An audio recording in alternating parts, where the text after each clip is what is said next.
Você é um espelho que reflete a imagem do Senhor.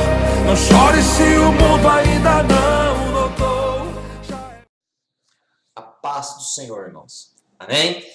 Estou eu voltando aqui com o estudo, o segundo, estudo sobre a graça, porque o primeiro Deus tocou em meu coração para poder falar sobre a graça e ele tem uma alma específica a falar e ele não permitiu eu continuar esse primeiro vídeo.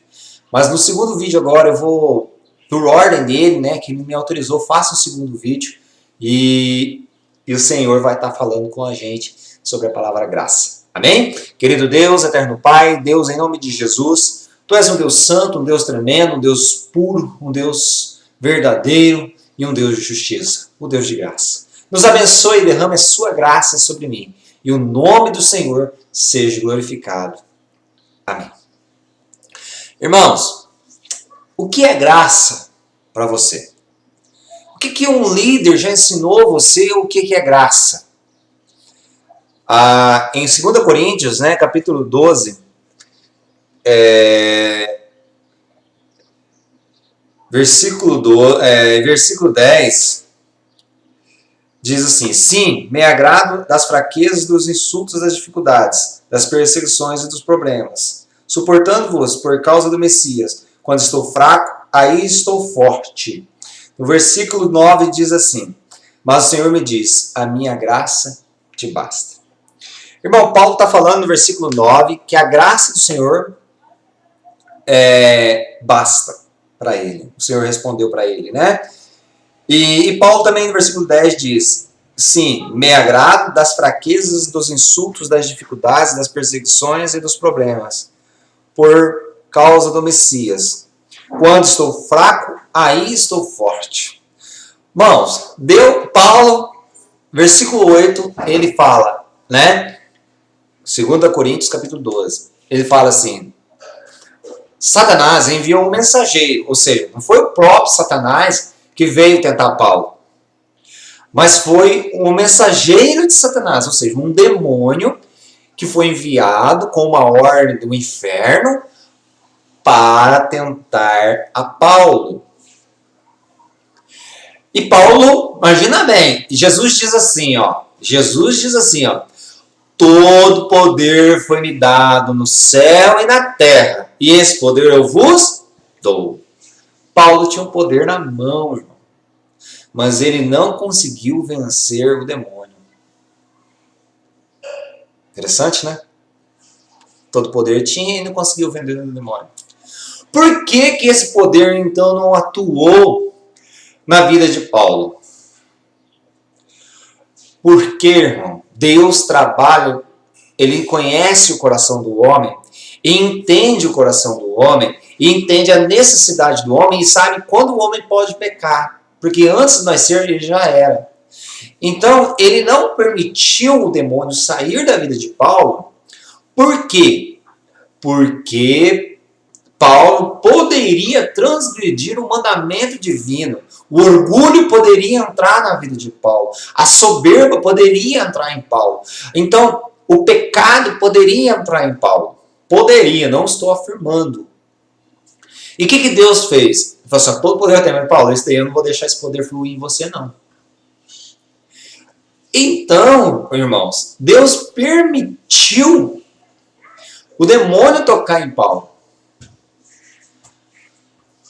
E Paulo clamou a Deus. Paulo tentou e não conseguiu. E Deus falou assim: a minha graça te basta. E mais para baixo, a gente vai ver, no versículo 10, sim, me agrada nas fraquezas. Paulo se agradava nas fraquezas, dos insultos, das dificuldades, das perseguições e dos problemas, suportados por causa do Messias. Meu querido irmão, minha querida irmã, Paulo suportava tudo. Suportava tudo, por causa de Jesus. Então, a graça de Deus estava sobre Paulo. Mas como entender essa graça? Aí eu te pergunto para você, e vou contar 5 segundos mentalmente aqui, para você responder. A pergunta é: o que é graça? Responde aí.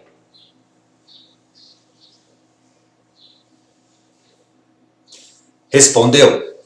Então agora vou falar para você o que é graça. Graça é o amor, né, de Deus para com o homem. E como eu já disse no primeiro vídeo, o antônimo de graça, o contrário de graça é tristeza e gravidade. A tristeza e a gravidade é o antônimo de graça. Então, o que é graça? Então, se graça não é tristeza e se graça não é gravidade, porque o antônimo é o contrário, então vamos ver o que é graça. Graça é o amor de Deus para com o homem. Agora vamos ver aonde o amor de Deus trabalha. Aonde o amor de Deus está. Para você entender o que é graça. Se você respondeu aí que a graça é Cristo. Respondeu certo, mas vai mais além ainda. Né? Apesar que Cristo é muito além de tudo isso que eu vou dizer. Mas não forma assim de pensamento de grandeza do amor de Deus para com o homem. Graça é a constelação funcionando no sistema como ela funciona tão bem, né? As galáxias funcionando tão bem, a camada de ozônio que Deus criou e funciona tão bem, o Sol, a Lua, a Terra no seu alinhamento, né? Na sua posição correta, se ela for um pouco para lá, um pouco para cá, a Terra esquenta ou esfria demais. A graça é a água, a nuvem, os pássaros que colhem, os pássaros que plantam. A graça é o casamento, a graça é o filho, a graça é a roupa, a graça é o computador que você está assistindo, que é a tecnologia em favor do homem, a graça é o avião, o carro. A graça é tudo que está ao teu derredor. Isto é a graça. E qual é a graça maior? Que eu falo assim, a graça maior. A graça maior é Jesus Cristo. Essa é a graça maior de todas. Para com o homem. A graça é os anjos que trabalham a nosso favor. Então, irmão, quando Deus falou para Paulo estava cravando o demônio. Aí Deus falou assim, a minha graça te basta. Paulo, ele entendeu, ele captou a mensagem de Deus. Ele captou aquela mensagem de Deus e falou assim, a minha graça te basta. Paulo ele entendeu, falou, o que é? Paulo sabia o que era graça. Aí por isso que ele fala assim, por isso que aqui no versículo 10, ele fala assim, ó.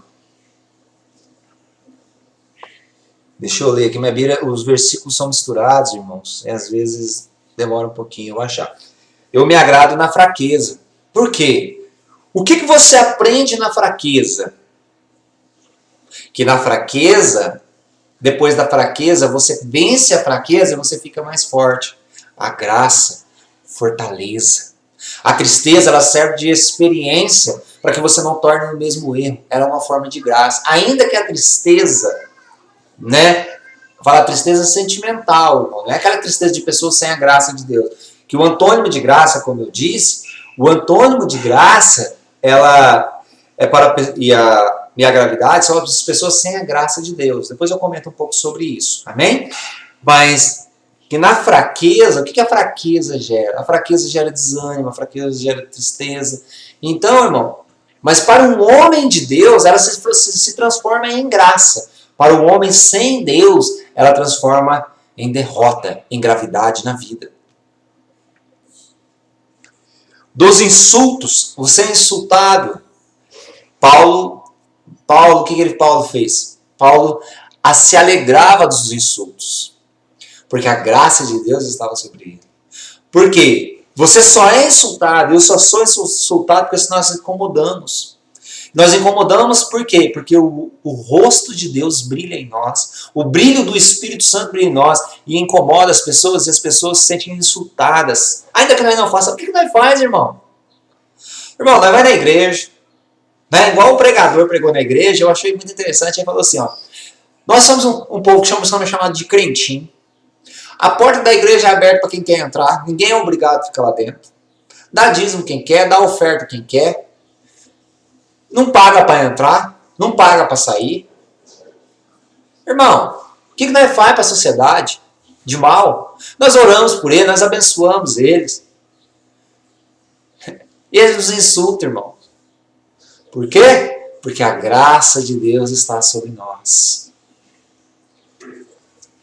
Das dificuldades, das perseguições, dos problemas suportados por causa do Messias. Irmãos, Messias, irmãos, a palavra Messias, né, ela está coligada e juntada com a palavra de missão. Messias, o enviado, aquele que é enviado por Deus, aquele que está adiante, aquele que prega o evangelho, aquele que vai. Ele foi o enviado de Deus para o homem. Amém? Deus, irmão, Ele está conosco. E a graça do Senhor, ela é todas as coisas ao favor do homem. E eu quero abrir um parênteses agora para falar de um assunto, né? Meu mesmo, mas só para depois eu fecho ele. Sobre o antônimo de graça. Tristeza e gravidade. Quando eu falo tristeza e gravidade, num homem sem a graça de Deus, porque o que eu creio? Irmão, a graça de Deus é todas as coisas. E a graça de Deus está coligada com o amor de Deus para com o homem. Mas tem homens, irmãos, tem homens que não querem receber dessa graça de Deus e querem viver os seus próprios caminhos. E Deus é um Deus de amor, dá a liberdade, a legalidade para essas pessoas seguirem os caminhos dela. E muitos estão matando, estão roubando, estão destruindo lares, destruindo famílias.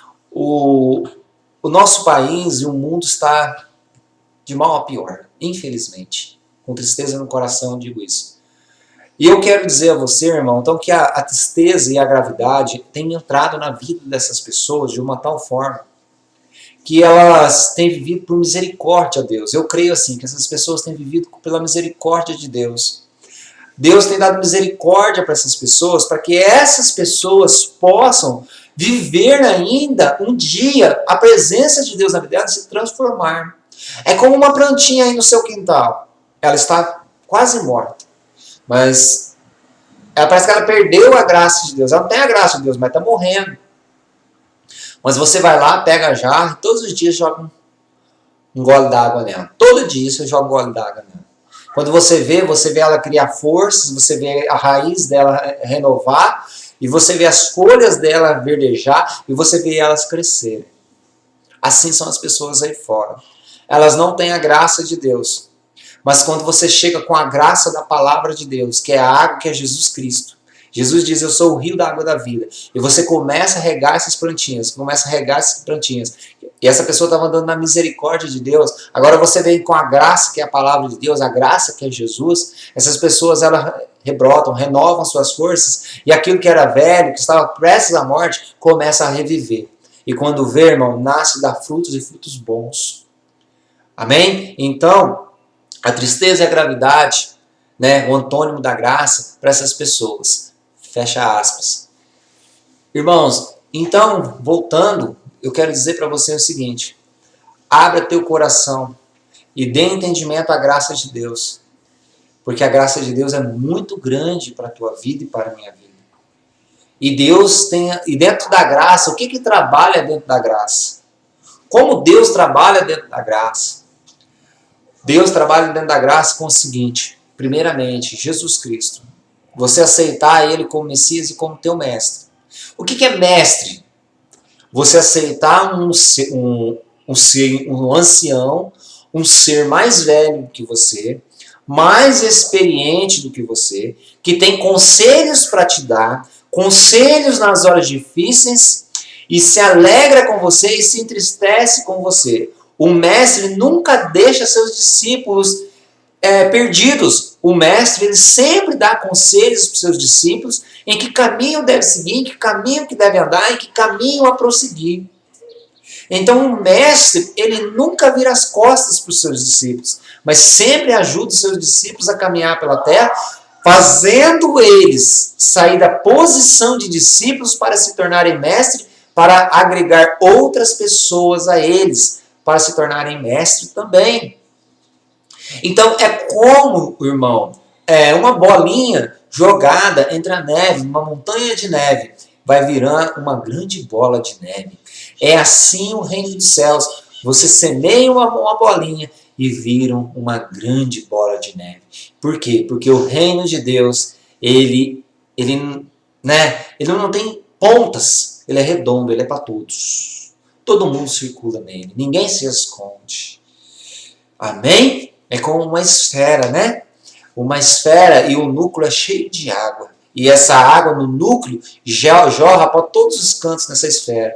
O meio dela, quem fica é Jesus Cristo, que ele é o centro das atenções, ele é água viva. E a terra somos nós, né? Que queremos ser regados pela água do Senhor. Meus queridos irmãos, a palavra do Senhor ela é fiel e ela é verdadeira. E a graça do Senhor está sobre ti hoje. A graça do Senhor está sobre a tua casa, sobre a tua família. E o Senhor quer te abençoar com graça. E o Mestre, que é Jesus Cristo, quer fazer você discípulo. Mas para isso você tem que renunciar ao seu conhecimento humano, o seu conhecimento de matérias humanas. Mas o Senhor Jesus Cristo quer te fazer você discípulo dele. E para isso ele quer te aconselhar. Fazer você discípulo é você deixar o seu próprio conhecimento, o seu próprio eu, o seu próprio querer e falar, não, eu quero ter um mestre. E esse mestre vai me aconselhar novos caminhos, novas jornadas e novos projetos. E Jesus Cristo quer fazer de você um mestre, mas primeiro se ponha na posição de discípulo. Amém? Seja discipulado pelo Senhor, seja discipulado pela palavra de Deus e Deus te abençoará através de Jesus Cristo, o Messias, Yeshua HaMashiach, né? Como na língua hebraica diz, Yeshua HaMashiach. E Jesus Cristo é o nosso Redentor, o nosso Salvador, o nosso bom pastor. Ele quer pastorear a sua vida, ele quer direcionar a sua vida, ele quer transformar a sua vida, mas você tem um livre-arbítrio. Ele vai fazer isso, entrar no teu livre-arbítrio, só se você permitir. Se você não permitir, ele não entrará. Mas se você permitir, você vai ter um grande mestre que vai te ajudar. E o Espírito Santo vai ser o leão que vai lutar contra os lobos e te guardar contra todos os teus adversários. E o Espírito Santo vai ministrar no teu coração nas tuas horas difíceis. Dê lugar para o Espírito Santo, dê lugar para Jesus ser mestre e dê lugar para Deus ser rei e reinar na sua vida e mudar a sua história.